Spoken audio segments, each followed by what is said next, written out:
Retour sur le plateau de TV Finance. Intéressons-nous à présent aux devises et à leur cours. Et pour nous accompagner, Benoît Fernandez-Rioux. Bonjour. Bonjour. Vous êtes consultant, spécialiste du Forex et auteur des livres Le Forex et le Trader privé. Alors Benoît, on va d'abord évoquer ensemble la paire euro-US dollar. Une tentative récente de retour haussier a échoué sur l'eurodoll. Désormais, quelle suite pourrait être donnée ? Oui, effectivement, une tentative haussière qui a échoué la semaine dernière. Donc, on a tenté les 1,15 au-dessus des 1,14. Donc, on est quand même sur une zone de résistance au niveau des 1,14, 1,15. Et puis finalement, on est retourné vers les 1,12. Alors, sans aller vers 1,12 directement, mais là, actuellement, on est sur 1,13.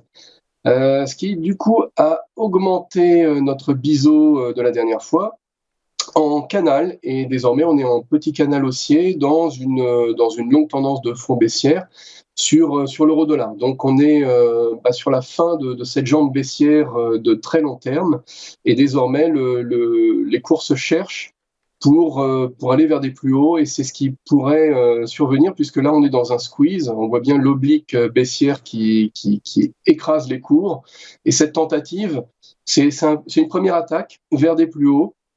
Et on devrait logiquement, dans les semaines et les mois à venir, ensuite retourner vers des plus hauts. Alors, tout ça se fera pas en ligne droite, parce qu'effectivement, on a la Fed qui va intervenir cette semaine. Mercredi, on verra si les taux sont rehaussés. Normalement, ça se fera en mars, donc on n'a pas de surprise à attendre cette semaine. En mars, on devra avoir 1/4 de point de rehausse des taux sur le dollar américain. Mais comme tout ça est dans les cours, eh bien, ça ne va pas forcément profiter à une baisse de l'euro-dollar dans l'immédiat.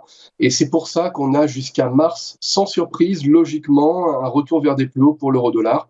Et donc, actuellement, sur les 1,13, eh bien, on pourrait très bien avoir un stop sous les 1,12 et puis viser un objectif vers 1,15, ce qui correspond donc à un ratio de 2 contre 1, qui est tout à fait acceptable pour ce type de configuration dans un petit canal haussier. Donc, actuellement, en zone basse du petit canal haussier.